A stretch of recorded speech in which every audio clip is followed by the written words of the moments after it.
Mga makalumang sari-sari store, mga kanegosyo, samahan nyo ako sa vlog na to ngayong araw na to para balikan natin yung mga sinaunang sari-sari store, yung mga ninuno ng mga sari-sari store business natin ngayon. Alam nyo, nag-surf lang ako sa internet and then nakita ko po itong mga litratong to. Sobrang na-amaze po ako mga kanegosyo kasi syempre ang sarap makita kung ano yung itsura ng mga naunang sari-sari store noon, di ba? Noong mga 1950s, mga ganyan. Kaya samahan nyo ko ngayon mga kanegosyo, huwag na natin patagalin to. Tara! Para sa unang entry natin mga kanegosyo, ito. Sari-sari store, anto, circa 1930s pa to mga kanegosyo. Napakatagal na panahon na, no?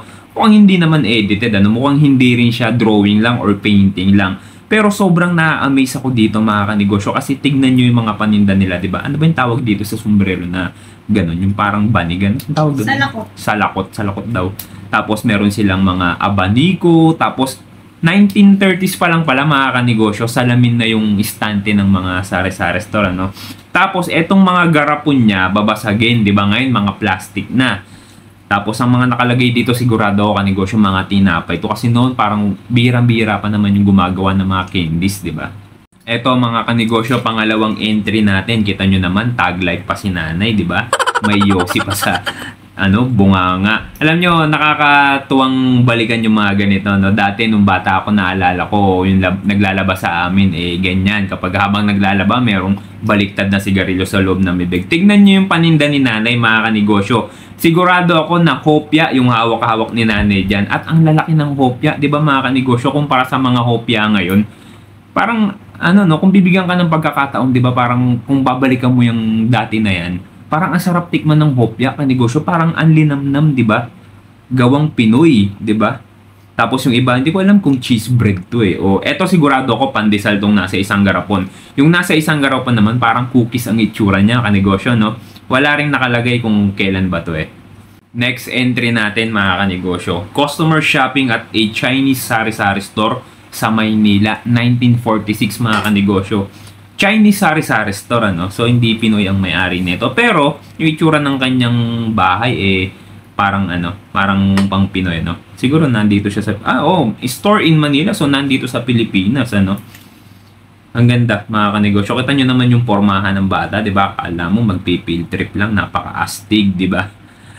Eto, sigurado ako mga kanegosyo, yung mga tao noon mas close, Ang dali sigurong utangan ng mga tindera dito. Kasi, di ba, wala naman silang ibang pagkakaabalahan kung hindi magkwentuhan, di ba? Kasi wala pa naman mga gadgets before, di ba? Tapos may mga nakasabit pang saging, di ba? Bihira ka na makakita ng mga ganyang tindahan ngayon. Although, meron pa rin naman. Eto, mga kanegosyo, Pilipinas Retrostalgia, hindi ko alam paano i-pronounce mga kanegosyo, Filipino-Chinese rin ang may-ari ng sari-sari store na ito. Walang nakalagay kung kailan, Tingnan nyo, yung lalaki parang parang sa Omalong Dariles, parang si Kevin Cosme, nakakatuwa.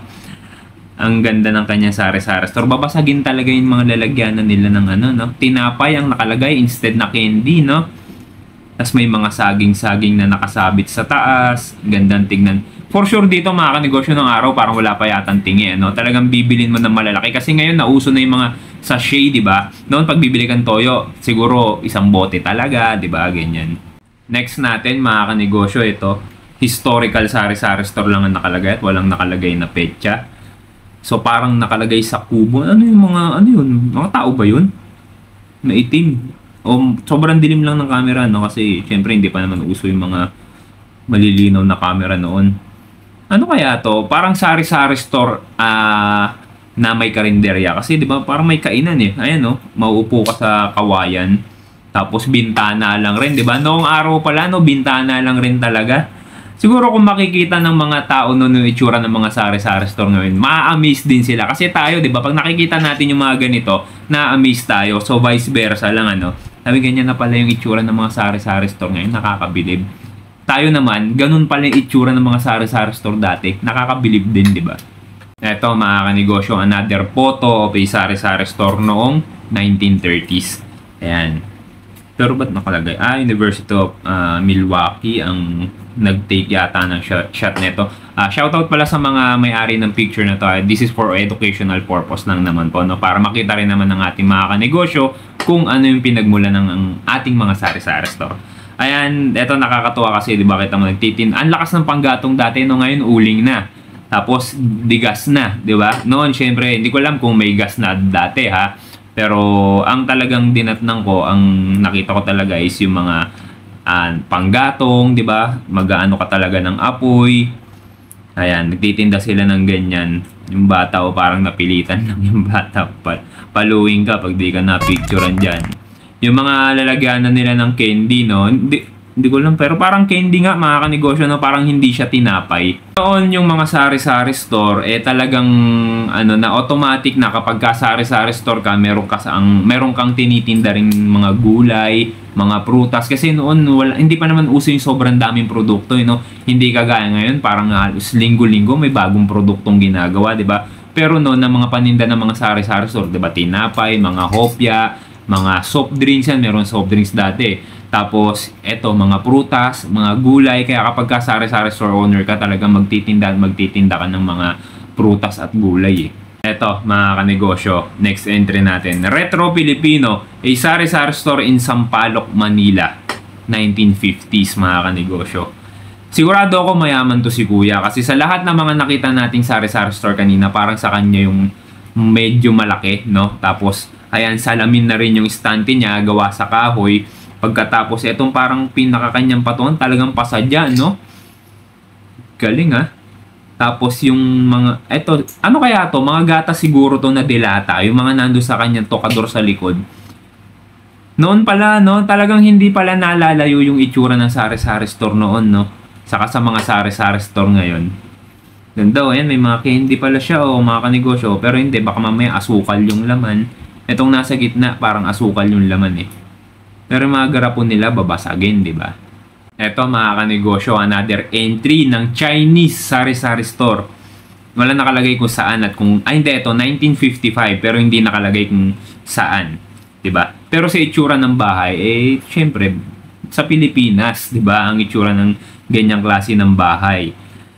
Yung bintana niya, kapis ba ang tawag sa ganyan mga kanegosyo? Comment nyo nga dyan sa baba. 1950s pa lang mga kanegosyo, nagpo-provide na sila ng signage, no? Ang yaman ng Coca-Cola. Ito namang susunod, hindi sari-sari store. Wala lang, nagustuhan ko lang siya isama sa content natin. Natuwa kasi ako sa mga jeep mga kanegosyo. Diba? Ang gaganda ng itsura. Wala ka na makikita ang ganyang klase ng jeep ngayon. Kung meron man, talagang bihirang-bihira. Pero ako, sa buong buhay ko, never pa ako nakakita ng ganitong klase ng jeep. Si nanay nagja-jaywalking po. Coca-Cola talaga, no? Talagang ang yaman na nila kahit saan, no? Kahit noon, ang daming picture ng ano nila, ng brand nila. Eto, ayan, no? Kita nyo. Wala silang ibang pinagkakabalahan dito kung hindi magkwentuhan, ano?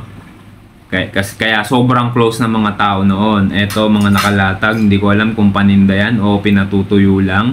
Tapos si Kuya, yeah, hindi ko alam kung anong nakalagay dyan. Pero for sure, nagtitinda rin yan, ano? Sari-sari store din to, pero ang paninda niya mga gulay, di ba?